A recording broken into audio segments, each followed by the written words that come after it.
Today's podcast is brought to you by Audible. Get a free audiobook download and 30-day free trial at www.audibletrial.com/thenerdcore. Over 180,000 titles to choose from for your iPhone, Android, Kindle, or MP3 player.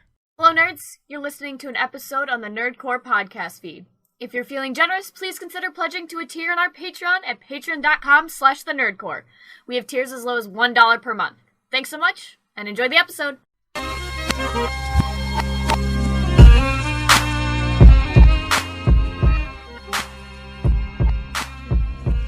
Welcome back. You're listening to the Nerdcore Podcast, episode 284, and it is your nerd news for the week. And as always, I am here with my wonderful co-host, Young Yoda, ready to steer the ship because we got news. Small amount of news, but we still got news. Brad, how you doing? Today's been kind of like shit roll. Why? Mediocre at best. Let's just say I started off, I thought I broke my HyperX headphones. Oh man, that's a heart attack inducing event right there. Yeah, I thought I did, but I managed to fix them. Only one of the pads came off for the ear, so I managed to rehook that back up. And then I thought my PS4 had died on me. Oh, another heart attack inducing event. Well, and after I figured out the PS4 didn't die on me by plugging it into one of the monitors, because it was plugged into my Elgato and then plugged in like that. Well, I thought my Elgato was dead. And so I unplugged that, replugged that in, and then everything worked. I'm like, the fuck? You seem to think that everything was dead in your house. Yeah, I thought, I don't know. Nothing was working. Like, I couldn't get the PS4. Like, it was turning on and shit and doing its beeping things, and it wouldn't come up on my monitor. I noticed my Elgato wasn't lighting up. So I'm like, well, it might be due to that. Yeah. Well, to be fair, I thought my PS4 was not working with the internet because it wouldn't sign into what's it called, PlayStation Network. But I forgot that they're doing maintenance, so that's why that's not happening. So I was still able to watch My Hero Academia in peace, but I thought that something was up with the internet. Oh, that's good. Nothing like that happened. Yeah, I almost had a heart attack. I'm like, I have no fucking luck at all. Like, I almost break my headphones, and at the same time, my PS4 goes down. Well, gladly, nothing too drastic happened, right? No, everything managed to get back to working order. Yep, I'm sorry. What's it called? As you're talking, I'm trying to fix these wire stuff because I took off the what's it called? The Velcro straps yesterday when we did our live show. And talk about the live show. Big success, big fun, and God, I can't wait for next week. Well, and as you promised, Bad CGI Shark Boys, you have almost finished watching it. Yep. 100%. I will have a YouTube review up by the weekend, next weekend. That's good. Yeah. I just got to, And then I've also posted on to the nerdcores.com spoiler-free review, mostly, of El Camino, the Breaking Bad movie. But so I am actually interested to hear about this. As a non-Breaking Bad watcher, what's it called? How I got to ask you, how did you like it since you've actually watched Breaking Bad? As a fan of Breaking Bad, you've asked me this before on what I thought about it, and I called it unnecessary. I called the movie unnecessary because I thought the finale of season 6 of Breaking Bad, of the whole series finale, was terrific. And I didn't need any more of it. And so I thought we were done. And then, we start hearing, and 6 years later, we get a Breaking Bad movie. And I still think it's unnecessary just because of how the series ended. Mm-hmm. But for fan service, it's perfect. So it's unnecessary, but it's a damn good movie. And all I got to say is fans will love it because the way Breaking Bad ended, you had that satisfying feeling. You kind of have that satisfying feeling still with this movie. It's just, I can't rate it up there as good as the 6 seasons because you're not going to be able to make a 2-hour movie as good as 6 seasons of television. Yeah, that's kind of hard. The only one that I think, if you get the right team to do it, that could make something as good as the show. Probably Game of Thrones if they were to make a movie. But even then, I'm debating on that. Yeah, I still think it'd be really, really difficult. I mean, I'm looking forward to Watchmen. That might be one that outrates the movie. Well, we know that's going to outrate the movie. So yeah. By the way, because you actually talk a lot about Watchmen. Have you ever watched the director's cut of Watchmen? No. I promise you, Brad, because we still got to do the 2010s for the years because we're not done yet. But what's it called? Watchmen director's cut is actually pretty fucking good. Yeah, I can't wait to review the big swinging blue dick again. Fucking what's his name? What's it called? Dr. Manhattan. Dr. Manhattan. Yeah. God, man, that guy just swinging, swinging all out in the open. Swinging all over, man. He doesn't care, man. He lets it float when it wants. He lets it show off when he wants, right? That's the definition of blue balls right there. 100%. Yeah. And so I do recommend anybody who wants to prepare for the Watchmen series. Watch the Watchmen director's cut from Zack Snyder. It's actually pretty good. I'm not gonna lie. And I'm usually pretty critical about a lot of things that the man has made. But I'm not gonna lie to you guys. It's actually pretty fucking good. So Watchmen is good. I mean, I think it's a good watch. Yeah. But I think the show's gonna beat it just because. 100%. Yeah. Just because you have so much more you can do with the television show because you have more hours with it. I mean, what's it called? The reactions to the pilot coming out of New York Comic Con were really good too. Yeah. So I mean, it's kind of like the Dark Tower series. Movie's horrible. Once the show comes out, it's probably going to be terrific because you can fit all those books into multiple seasons. 100%, man.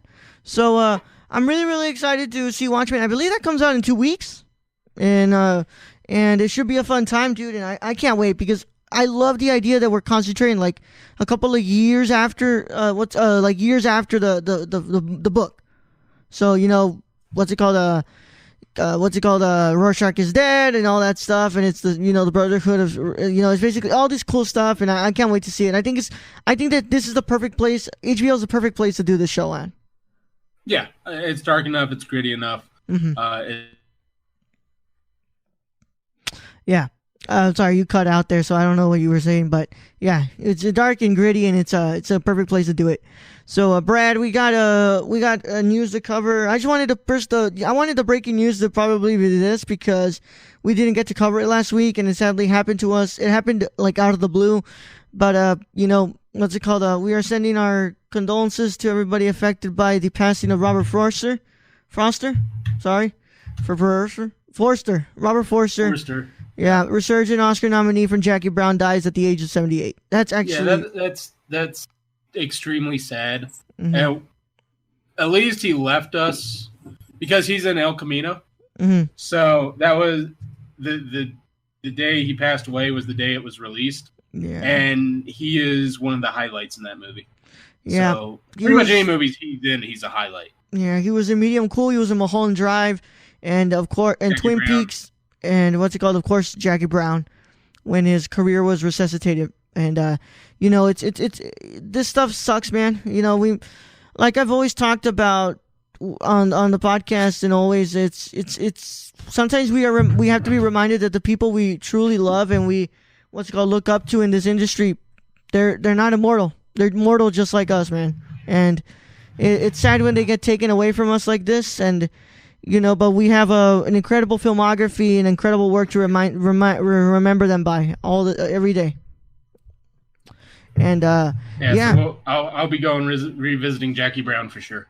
Oh yeah, I gotta because I think I only need a couple of movies from Tarantino. Wait, hold up. I only need Death Proof, and I only need the Jackie Brown to finish my collection. Actually, you have no, Death Proof was what I was going to ask. Yeah, Death Proof. I don't have Death Proof on here yet. Death Proof is such a good one. What's it called? Excuse me, sorry, I do not want to burp into the mic. Ugh. Oh man. Get it together, Raul. Sorry. I ate pizza today, so got the pizza bread. Don't want to infest the new pop filter. All right. Well, yeah. So, guys, I recommend you all just take a dive into the filmography of Forster, and just enjoy his career for what it was. It was an incredible career, and hopefully, what's it called? Everybody affected by the passing is doing well right now, and my condolences to the family and everybody who is affected by this. So, Brad, on to happier news. We gotta take a look at the box office this weekend. And what did I tell y'all? I said, what's it called? There's no way nothing gets to beat Joker. There's no way. What the hell happened to my... Damn it. Alright, I gotta take a quick cut here. Yeah, so we gotta look at the box office here, Brad. And pretty interesting stuff, right? Brad. I'm here. I'm waiting for my dog to calm that down. Well, we're still recording, but yeah. Bottom 5. What stands out to you, Brad? Where the fuck Jexy is. Number 9? Because I have no idea what that is. Oh my god, Brad. Yeah. So what's it called? The series type film Jexy opened up with a $3,100,000. I mean, it made it in the top 10, so hey, that's pretty good. I almost beat it. Fun fact, Brad. What's it called? I almost had the chance to watch this film for a screening here at the university. And you passed? No. The what's it called? The projector had some issues, so we couldn't even screen it. Oh, that sucks. Yeah, it's not something I want to watch though.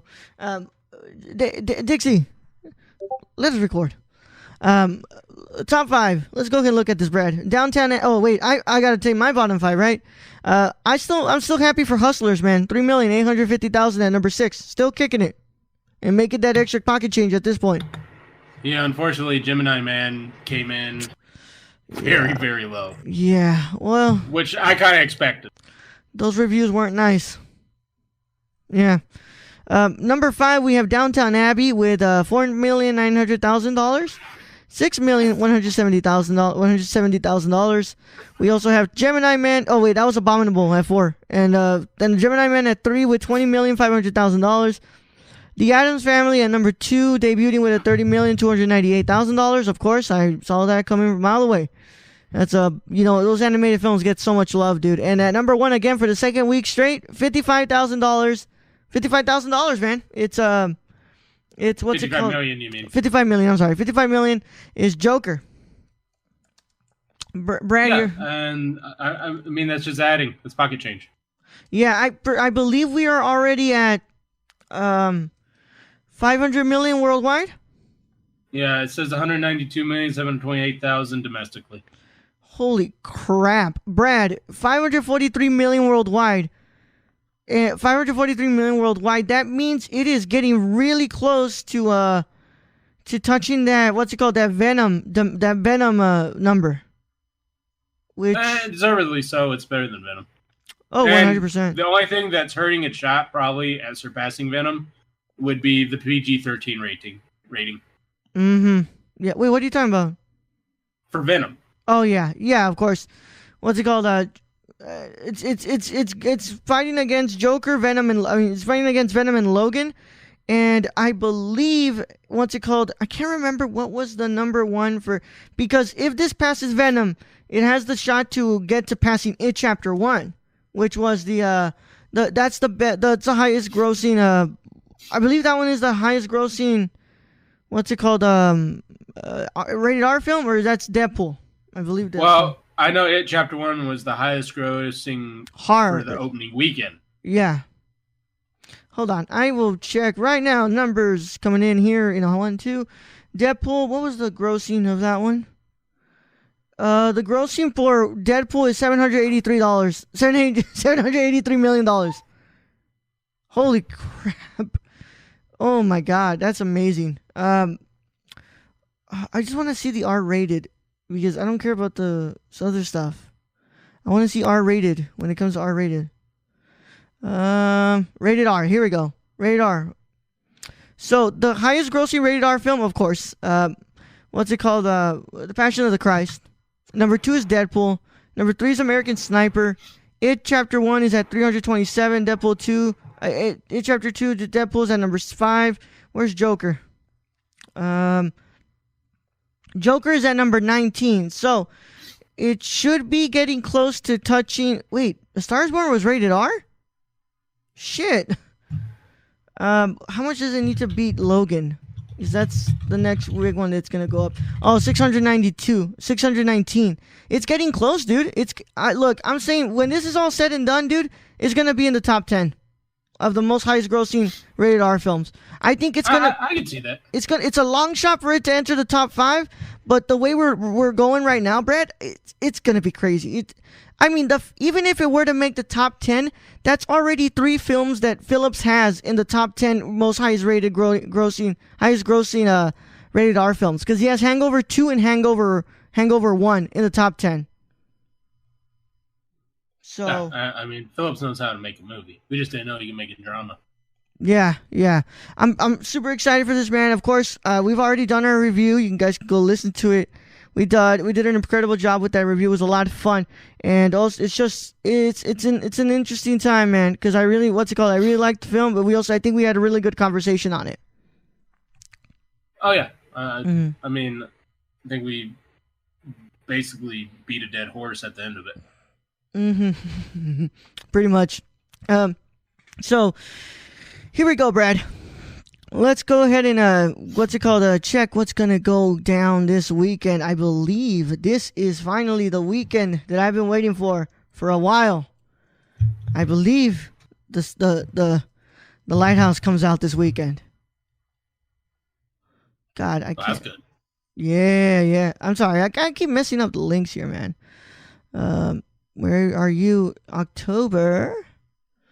All right, so this weekend we have, of course, on Tuesday we have Jay and Silent Rob reboot.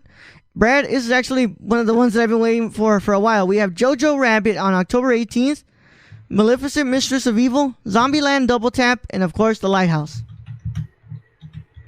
So looks like I might be treating myself to 2 double features this weekend. To a double feature this weekend. I might do Jojo Rabbit and The Lighthouse. That's if I get those movies at my theater. Well, so we'll see what you get. Mm-hmm. So look, I have a feeling that Joker will still be at number 1, and number 2 will have Zombieland Double Tap, and number 3 will have Addams Family. And wait, no, hold on, I'm so sorry. Maleficent, Mistress of Evil will probably be at number 2, with Zombieland Double Tap at 3, and 4 will be Addams Family, and then at number 5, I think we will have Zombieland. What's it called? I'm sorry, we'll have what's it called? What's the name of this one? That was on the bottom of it. What's it called? Abominable. Yeah, probably. Yeah. What are your thoughts, Brad? What are you looking forward to most this weekend? If I can get The Lighthouse, that one. That one looks great. I think that's what we've been crossing our fingers for. And Jay and Silent Bob, of course, because I'm a Kevin Smith junkie. But did you get to sell your ticket? Nah. Mm-hmm. So you're not gonna be able to go, but you haven't sold your ticket?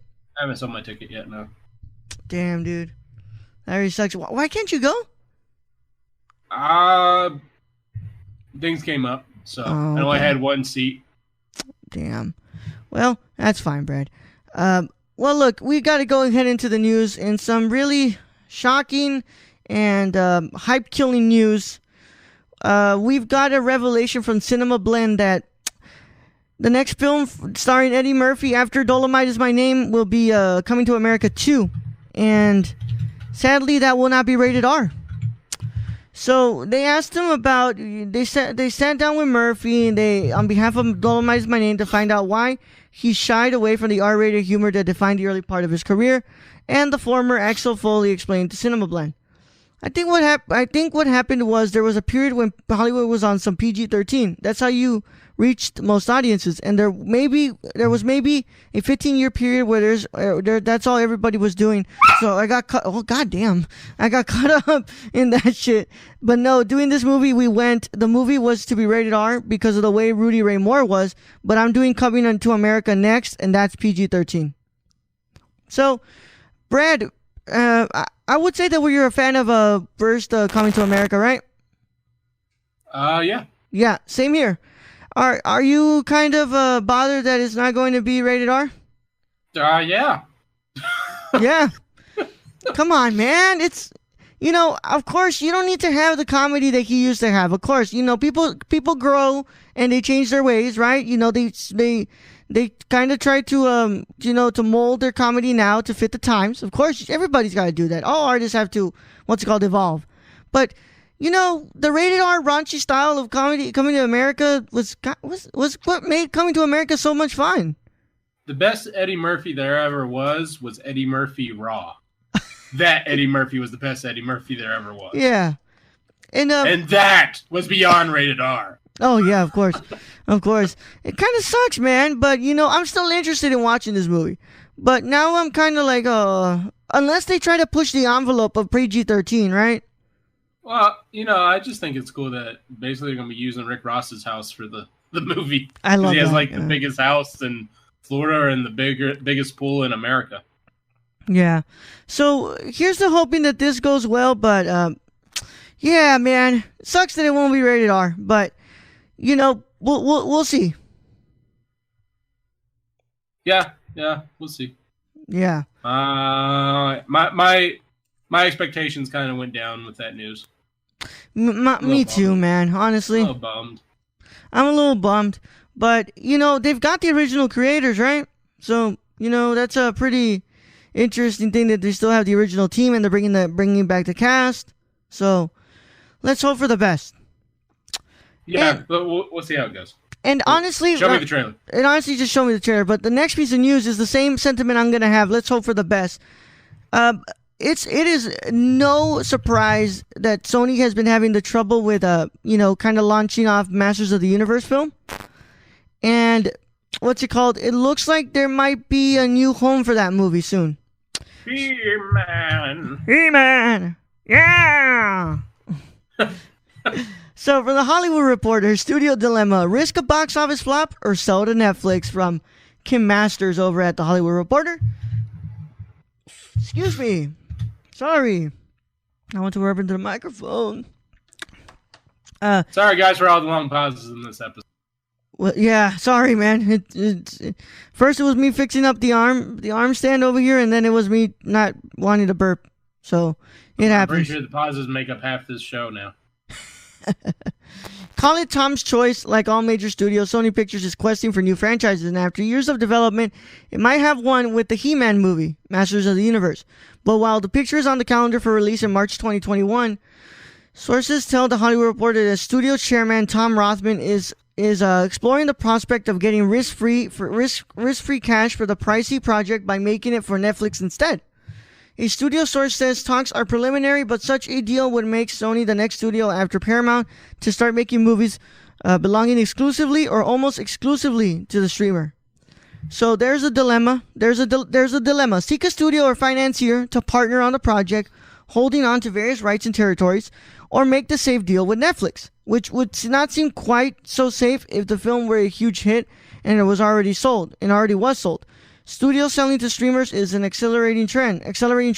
Paramount is looking into dedicating a division to that purpose, while a source with knowledge on the situation says Sony's TriStar label is devoting resources to streaming deals, and indie studio A24 linked a major agreement in 2018 to produce a slate of films for Apple.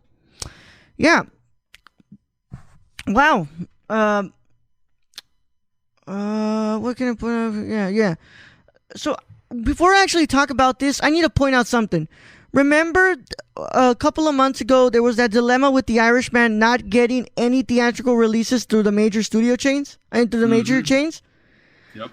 And I believe 2 weeks ago, we got a confirmation that because this was happening, it looks like Netflix gave the middle finger to these chains and decided to show The Irishman at the Broadway Theater in New York for weeks. And it will be the first theatrical showing at the Broadway Theater in like 100 plus years. Oh, wow. Yeah. So like Netflix knows what they're doing here. And Netflix damn well knows that this might be the best home for Sony's Masters of the Universe, because honestly, the fact that there's been so much silence on this project, we just know who our He-Man is. kind of smells of like they don't know if this really is a confident film to release under their banner. I think going to Netflix is honestly the best route. I think that would be the best route for him. I mean, He-Man and Masters of the Universe, although you do have kind of a cult following with that, it's not a big blockbuster. No, it's not, man. It's not. But it's I think it just benefits more from being in what's it called in Netflix. Plus, I think you have more eyes on there. And in 2021, I believe that's the 4-year movie calendar for Marvel, which will be really difficult to compete with. I mean, even I agree. Yeah, and I know I'm kind of like, I might be, kind of knee-jerk reaction here, but that's why I kind of have a little bit of a fear that maybe the Batman won't make the huge numbers I want it to make because it's going to be competing with a four comic book film year from Marvel. Which by what I'm saying though, like if any movie can do it, it's the Batman. It's 100% the Batman. I mean, you got. That's fine. You can have the Eternals. You can have whoever. Batman's still the bigger draw. Yeah, I would go see Batman over the Eternals. When it came down to it. 2021 is Eternals. 2020, Brad. 2021 is Shang-Chi, Doctor Strange 2. What's it called? Yeah, I would still go see Batman over those two. Spider-Man 4 and Thor: Love and Thunder. Yeah, still would. Oh, okay. All right. Well, yeah. So I think that to save the dollars and just probably find a better avenue to put this in, I say definitely take this to Netflix. I think that's the best way you're gonna work with this. Yeah, He-Man's just not a very big draw in my. Yeah, and it sucks for me to say this because it's He-Man is a really really cool property. And under the right supervision and the right crew, it would be an amazing film to put out there. But it's not the 80s anymore. He-Man is not the big draw that he used to be. Unless you have the greatest fucking trailer for this movie ever, and you have the greatest concept to make this movie, you're gonna have a real hard time capturing the general movie going audience. Yeah, it's just I don't think it's gonna happen. I mean. Look at what happened to Gemini Man, $138 million. You have Will Smith in there, and only draws $20 million on its opening debut. Well, to be fair, it's also not showing in the format that it should be showing. Because if it was showing in that 120 FPS format that they should be showing it here in America, this movie would already be getting word-of-mouth level of Avatar, even if the story sucked. Yeah. So we'll see what goes on, but I'm going ahead and just agreeing with the Netflix take on this. I think they should definitely send this to Netflix. I think that would be a good idea. Yep. If they want to make money and not lose anything, that's what I would do. Or even break even. Yep. And I think this would be the first time that Netflix actually gets a huge IP like this. So it could work in their favor too. I mean, I totally watch it off Netflix. Oh yeah, you have guaranteed. Even the house, just want to see Skeletor go, He-Man. Yeah, totally. Yeah, but I'm not gonna go pay money at a theater to sit and watch He-Man. It's not happening. Like you said, if I'm told if I'm there at the box office at the movie theater, then they're telling me, okay, Raul, you have a showing at 2:30 for the Batman, and you also have a showing at 2:30 for Masters of the Universe. 100% I'm going with the Batman. I'm going with the fucking Batman. It's no question. I mean, Spider-Man could be playing too, and I'd still go with Batman. Yeah, so I think this is a no-brainer. I think you should go with Netflix. And in some interesting casting news from Justin Kroll over at Variety, we have a new cast member joining the cast of Matrix 4 with Carrie-Anne Moss and Keanu Reeves. We have Aquaman star Yahya Abdul-Mateen. Abdul-Mateen II has landed one of the lead roles in the latest installment in the Matrix franchise. Sources tell Variety that director Lana Wachowski met with actors for the secret role over the last week. And in recent days, Abdul-Mateen emerged as the frontrunner to join Keanu Reeves, Carrie-Anne Moss, who will be reprising their roles in the film. Excuse me, do not want to burp into the mic. Take a shot. Warner Brothers announced in August that a fourth Matrix film is officially in the works with Reeves and Moss returning and Wachowski on board to write and direct. Warner Brothers Pictures and Village Roadshow Pictures will produce and globally distribute the film. In addition to Wachowski, the script was also written by Alexander Hammond and David Mitchell. Wachowski is also producing with Grant Hill. The film is expected to begin production at the beginning of 2020. Warner Brothers has been trying the last couple of years to find a way back into the Matrix. Okay, yeah, whatever. I believe there is a rumor that he's actually playing young Morpheus, which has me... Is it gonna be a prequel? Here's the thing, Brad. There are 2 of these movies in development right now. We have the one being produced by Michael B. Jordan, which is supposed to be the prequel. And then there's this one, which is the 4th one. So, is he cast in the 4th one, or is he being cast in the prequel? Which, because by the way, I mean, it's the Matrix. They can technically do whatever the fuck they want with it in this world. So you could have young Morpheus and him not be, in a prequel. That's just how the Matrix works. Yeah, fucking Eric. Yeah, I'm sorry, man. Eric sent me a message. He goes, "Hey, man. You remember when John Cena's elbow looked like an elbow? I mean, like elbow looked like a baseball." Oh, throwback. Throwback. But look, if we're looking at a young Morpheus, I think Yahya is perfect to play that role. He's a young actor. I can say I'm still, I go back and I know I called the Joker unnecessary. I really think a Matrix 4 is totally unnecessary. This is one where the by the way, guys, Matrix is one of my favorite movies of all time. If I haven't told you guys that, I'm a big fan of the trilogy. I don't understand the gripes I get. I think the trilogy is almost like near perfect to me. I think if I were to rate the trilogy, I'd say like altogether they make a 9 out of 10 trilogy. It's almost perfect to me. And what's it called? I mean, but they're all dead. Yeah, but this movie, Matrix 4, this is where it is absolutely crucial for me to see the trailer just to understand what the fuck they're doing with this. This is not even like casting choices. I'm happy that Keanu and Carrie-Anne Moss are back because that's awesome. But this is one where I crucially need to see the trailer because this is one that cannot sell me without the trailer. I know with Joker, I was already sold by the casting. That's awesome. And the trailer basically reinforced it. But with this one, this is crucial. I need to see the trailer to see what they're trying to do with this.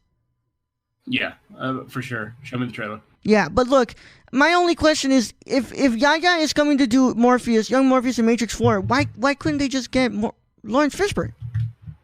He's down. I think he would be down. Mm-hmm. I don't think he's filming, John Wick Chapter 4 in 2020, early 2020. I mean, they technically have the technology to make all these guys younger now, so... I don't know. I hope that we're wrong and it's not a young Morpheus and Yahya's just playing a new character, which would be really cool. But either way, I'm down with this casting. I think this guy is a talented actor and I think that he deserves to get all these roles. And yeah, he's young, so he's kind of building up the resume. He already had Aquaman, that made $1 billion. So now we're gonna get to see him in another big IP. All right. Mm-hmm. So, last piece of news here. We know that there is casting going on for She-Hulk going on now, and it looks like we have a possible name that's being thrown. Look, man, I don't even want to continue to read this until I say something here, man. The fact that we were able to bring Mahershala Ali as Blade means that it's possible to bring some of those characters from that universe, the Netflix universe, to be some of these characters. And look, I don't want anybody that's not Rosario Dawson as She-Hulk. I'm sorry. That's perfect casting to me. Brad? I mean, yeah, that'd be good. Rosario Dawson? I don't know. I'm not real particularly excited about She-Hulk or any Hulk movies. Because this is the TV show they've all been terrible. This is the show on Disney Plus, Brad. Yeah, I'm still not excited for this. They've all been fucking terrible. Yeah. Anything with Hulk related has been terrible. Yeah. Well, from Daniel RPK's reports, it looks like somebody in the name of Liv Tyler might be playing Betsy Ross, aka She-Hulk. And if I can't remember who the hell what movies was Liv Tyler in? She's been in some good stuff, by the way, because I can't remember what it was, but I know that there was this one movie I saw that she was in. She was pretty fucking good in. Oh, of course. what's it called? She was just in Ad Astra, but she was also in the Fellowship of the Ring. Huh. That's where I remember her. Yeah, she's in the Fellowship of the Ring. She was in Armageddon. She's in Ad Astra. She was, of course, in The Incredible Hulk. She was in, what else is she in? Empire Records. Brad, do you remember Empire Records? I do not, actually. Damn it. All right. Stranger. She was in The Two Towers, and I believe she was in The Return of the King. Yeah, she was in the Lord of the Rings trilogy.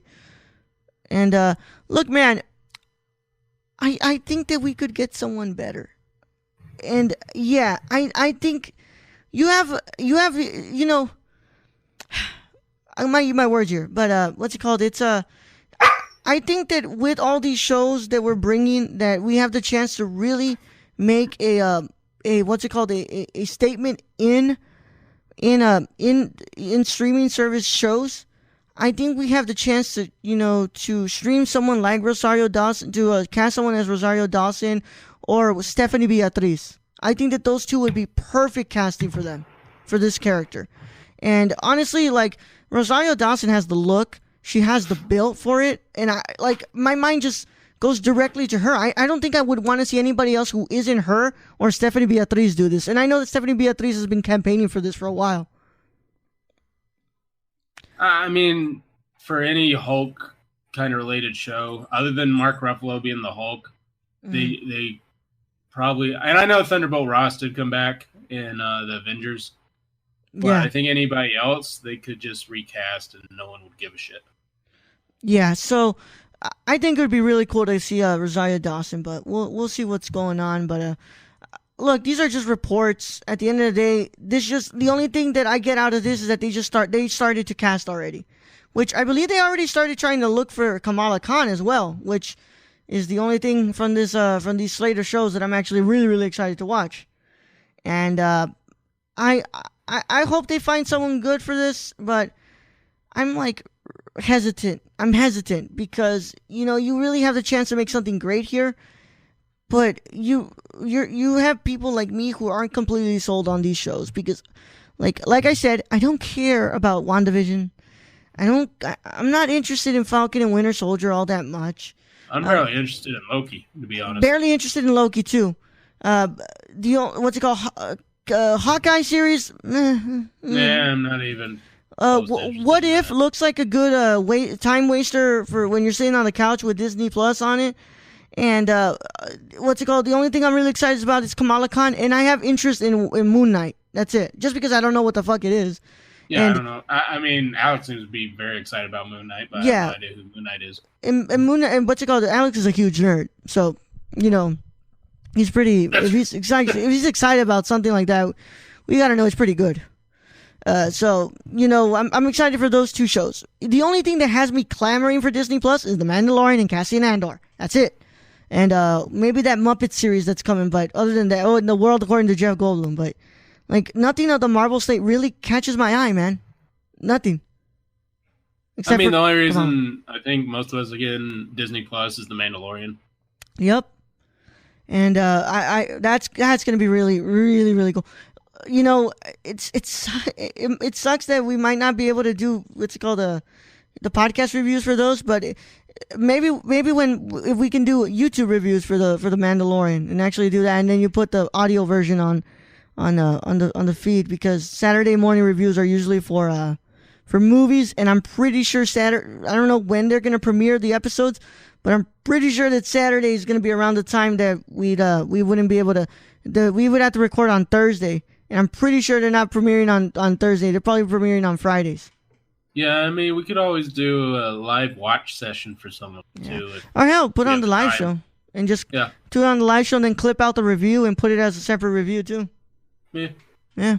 So you know, it's just I'm glad they're starting to cast. I'm just not completely sold on this, and no. Not close. I think I'm going to have to be sold on this when I watch a trailer. And this is coming from somebody who is a fan of comics, but has been quite disappointed by some of these adaptations and some of these announcements for some of these some of these shows that are coming to Disney Plus.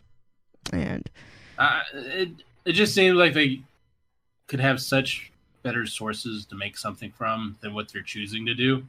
I mean, I get the Loki, Loki's kind of a cool character, and that show makes sense. But WandaVision and what they're planning, it just seems really weird.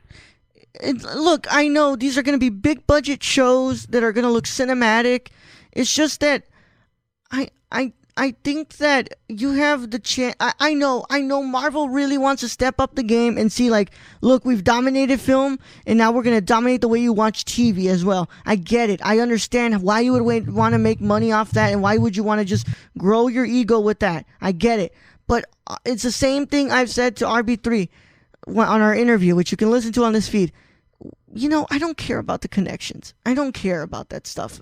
They could have created their own separate universe on the Disney Plus stuff and made us interested in a new, story to begin with. And it looks like they just kind of want to just keep growing that ego and be like, look at us, guys. We're the only ones who can do this formula. We get it. We know you can do this formula. We know that you're the only one who can do it. Everybody has tried to do it, and nobody has been able to succeed with it the way you have. But I think you had a chance to do something completely different in this one with these shows. And honestly, I like, these are just reactions coming from somebody who hasn't watched these things yet because it's not out. But it's just, to me, it's not something that interests me anymore. No, and like I said, Mandalorian is really the only thing. But, we all thought Disney Plus was going to be competition for Netflix.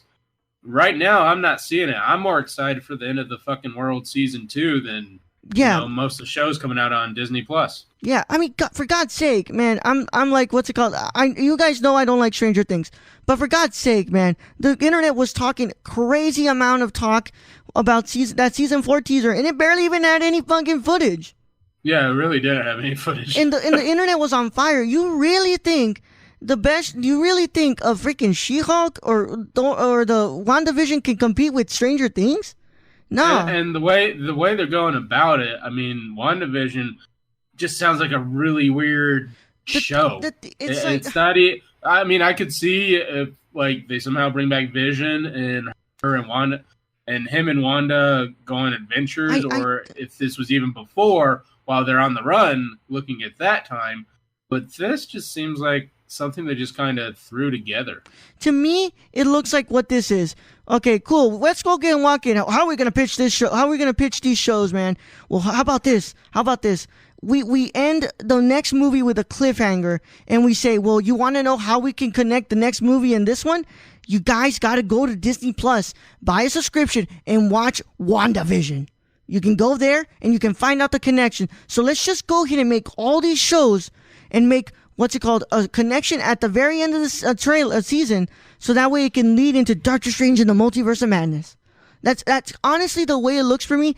And like I said, I do not like to knock people, because I do not like to knock things that I don't like. Just because for the sake I don't like them. It's just that I have my opinions on these things, and I have the right to express them, right? And I said it for a while. I don't care about the connection. I don't care about them. I said Black Panther is one of my favorite movies this is my favorite movie they made, and I think it's the best one. Why? Because they didn't have to force a connection in there. It comes in at the end of the movie.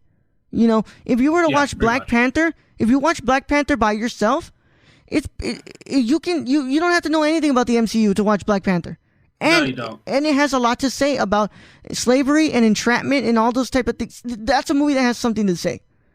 And when I look at these shows, I'm like, why are we doing this? Is it just to force a connection so that way we can be like, okay, cool, you really liked this show? Well, guess what? It's going to connect into this movie. And there's a lot of movies that can't work out that way. I know you didn't like the Spider-Man Far From Home connections, which I didn't mind necessarily on that. I just think that's lazy writing. Nah, I didn't mind because it gave Peter a weight to shoulder throughout the whole movie, which I was okay with. But I'm much preferring the way DC is going about things, because they tried that. They tried to make this whole universe to compete, of course, yeah. And they realized they couldn't fucking do it. Yeah. They couldn't get that formula correct in anything they did, except maybe Wonder Woman. And even then, it's like the Wonder Woman movie standalone was better than, having a full connection. So why not just go with making good movies that don't connect? Which is kind of what they've started with the Joker. The two movies that don't connect, that are so great before we got anything after Aquaman, was Wonder Woman and Man of Steel. They didn't connect to anything. They're really good movies that stand alone on their own, and they're good movies. And everything else that was forced to connect was where it suffered. And I think that's why I tend to really like the DC movies that are coming out now, because we don't have to do that. We're just doing these standalone stories, and we'll worry about the connections later, whether or not. I know there's people like, it needs to connect. It needs to connect because it's part of being the cinematic universe. And usually those are the same people that once they start to connect them, they'll be like, what are they doing? They're trying to copy Marvel. And I'm like, okay, well, you're the one who are asking for the connections. Yeah, and it's not a necessary. It's not a necessary. In my book. I mean, if you want to do a trilogy like you did with the Nolan Batman, sure, go ahead. All those connect in a way. But do you need a full universe where Batman meets up with the Flash and they go? I don't care. I don't care about Brainiac or some shit. No, it's not a necessary. Yeah, I don't care about that. It's not anywhere near my interest, and it's what's it called? Like I always say, I'm a fan of old Hollywood without the racism and sexism, right? And the homophobia. You know, the old trilogies and standalone stories. The stuff that really worked for me was that stuff, and you know, it's just to me this just reeks of forced connecting shows. But my mind might change if when these shows come out, because I'm gonna get Disney Plus, of course. I'm gonna watch Mandalorian. I'll turn it on if I have nothing to do. I'll tune into those first episodes of these shows, and if it really looks like it's a good show with a good look and a good story behind it, then I'll keep watching it. But if it's just like, oh man, look, tune in next week to see what crazy character from the MCU will come out now. I'm like, whatever.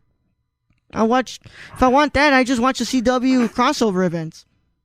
I mean, yeah, if I wanted that, I'd just watch some old Smallville. Yeah, old Smallville. So sorry about that long rant. It's just, you know, we get passionate here about these things, and it's just, to me, I don't have the most popular opinion when it comes to these things, and I know that sometimes I catch some slack for it. Sometimes people are really nice and they're open to hearing my side, which I'm glad, because, you know, not a lot of people are like that. But, you know, sometimes it's just, I feel like the majority opinion, which really flocks to these shows and love it so much and loves these movies, they tend to overdraw the conversation and don't want to really pay attention to some of us who have complaints with these. And by the way, I love Far From Home. Not saying that I don't. My only major gripe with that movie is that scene. And it's just the way, to me, it's lazily written. But, you know, that's just me. That's just my opinion, and we all can have one, because that's the beauty of cinema.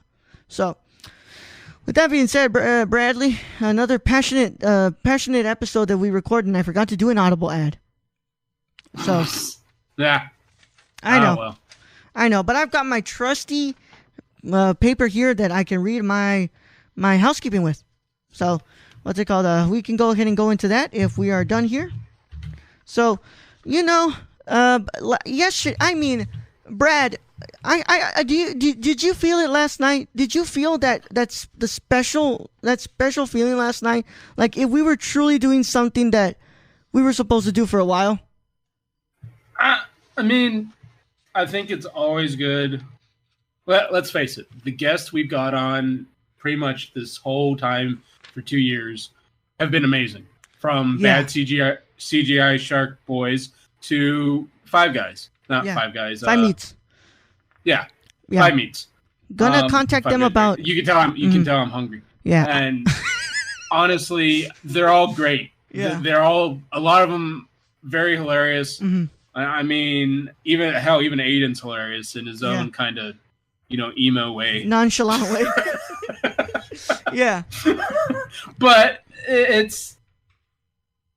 I think we're doing something very special that, you know, there's a lot of podcasters out there. They podcast and they don't connect with the guest, I don't believe, like we do. Because that time is for them to share, and we don't force them to share what they don't want to. And it's just kind of like chatting with old friends we've known for years, even though we've just met. Just and like I think me and you have been really good at that. We go back to that Zach Stentz episode.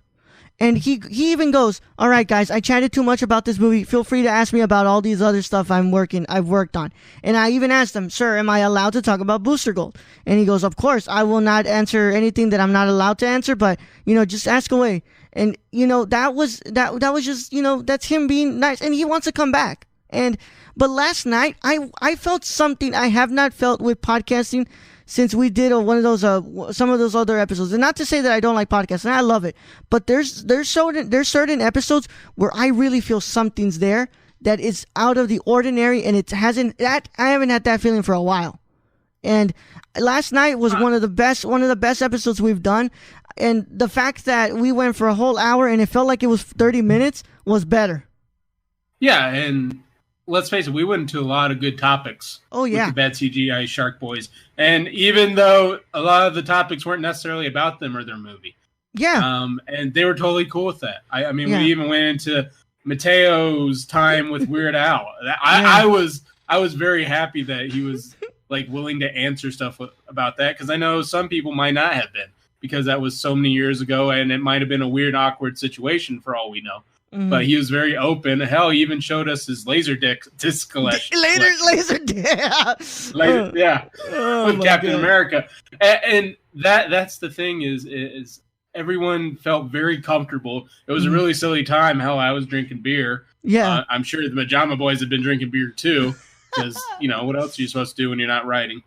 Yeah. And yeah, I think it was a very special time. I think we get a lot of those special episodes, especially with guests. I mean, every Shane episode we've had, I've always thought that's been very special, because it's just like hanging out with a friend we've known forever, which we have in that case. Yeah. But when the 5 Meats Boys came on, that was another special episode because of the Brownsville connection, and also they were funny as hell. Yeah. And then they were willing to come back and do a review on Teenage Mutant Ninja Turtles, which was amazing too.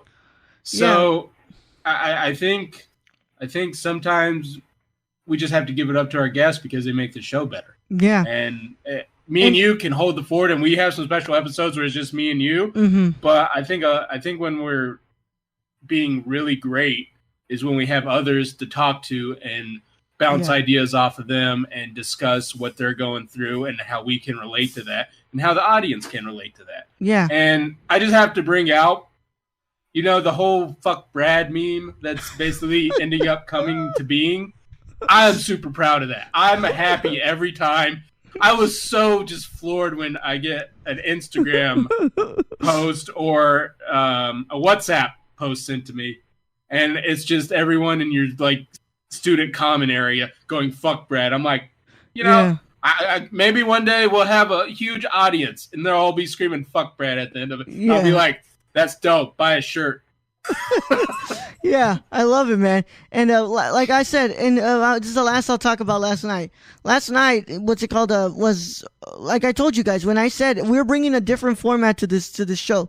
The format we used to have on the show was kind of like basically the Nerdcore episodes, but live. And we got to like play around every now and then. And those moments when we were playing around was some of my favorite times we had on the podcast. And last night, there was no movie news. There was no movie news. There was no trailers. It was just like 1, 2, 3, 4, 5, 6 people sitting around a table, basically, and just talking shit and having a good time. Well, and the Bad CGI Sharks Boys are great guests because they can, off the top of their head, just come up with something that's fucking funny.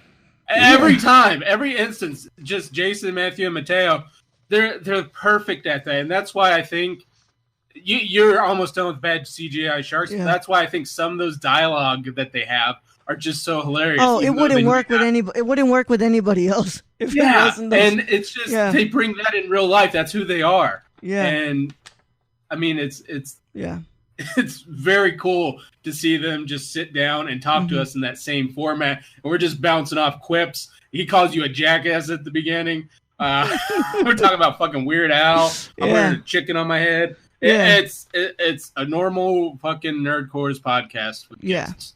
Yeah. And last night it was all possible because of the Patreon supporters. Like I said, I always keep it real with you guys. They were the ones who did it. And last night I crossed off a portion of the goal for the 10 people because I dyed my hair green. It didn't come out that green, but it's still, I got it dyed. So, in 2 weeks this will be gone. But I got the pictures where it was being dyed, so there's we're proof. good. We're never doing that again. I'm never putting anything ever again in my head. The next goal that needs to be hit is the comic book club, and after that, Brad shaves the beard and Luis shaves his head. So you guys can go ahead and do that. And then I did throw out there at one more Patreon at 10, I will create a TikTok, and we'll see what the fuck happens there. Oh, good Lord. Yeah, so the Patreon supporters were the ones who made it happen. And if you want to join the Patreon, you go to patreon.com/nerdcore. Please have a time to go and check that out. $1 a month goes a long way. And it's gonna be a fun time, guys. This week, Nerdcore live show. It looks like we're gonna have ourselves a re-emergence of an old guest and a favorite of ours. And I'm going to see if for the following week I can get 5 Meats guys on. But yeah, bring 5 Meat guys back, even just for the regular show. Yeah, no, I want to get them for the live show. Yeah, but looks like we might get Nikki on for this next one, so that's gonna oh god, that's gonna be fun. Woo. Yeah, woo, yeah, he's candy. Yeah, so what's it called? Go in and follow the producers of these shows. They're wonderful people. Cassie and Sarah are the associate producers. They're awesome. I love them so much. Executive producers Grayson Barker, who you can follow on Twitter at WarlordHitman98. Grayson Barker 98 on Instagram. And Shane, where can they find him, Brad? You can follow our friend Shane at twitch.tv/SRRK or on Twitter at SRRK Twitch. And also a happy 5th birthday to, I believe, his brother. Yes. His little brother? I have the funniest story for Shane's little brother, which I will save for a live show episode when he comes on. I love it. I love that story. I can tell you right now. I'll tell it to you off air, Brad. But yeah, I'll save that one for the audience for when we do a live show. You can go and buy merchandise. That helps us out too. www.teespring.com/store/nerdcore. In terms of merchandise, there's something really special coming to the Patreon supporters. So there might be something to look forward to influence you to getting the patronship. So keep an eye. Is it Fuck Brad shirts? I wish it was Fuck Brad shirts. We should make Fuck Brad shirts. We should. Yeah. Rate and review the podcast on your podcast app of choice. 5-star that shit. You know we deserve it. And Twitter, the Nerdcore _ Instagram at the Nerdcore. The Nerdcore group, the Nerdverse, the official Nerdcore group on Facebook. That's where you can find the video of me getting my hair dyed. So, have fun with that wherever you can find it. TheNerdcore.com, our website, and check out the YouTube channel. We've been putting up a lot of cool stuff on there. But if you want the separate links for all this stuff, they will be in the description of your podcast platforms that you listen on. So go ahead and check that out and have fun with that. And Brad, it has been a wonderful time covering news and a little bit of reminiscing of last night. By the way, guys, when we say last night, we recorded this on Sunday night. So that means Saturday night. So, with that being said, Brad, go ahead and send them into the podcast, boy.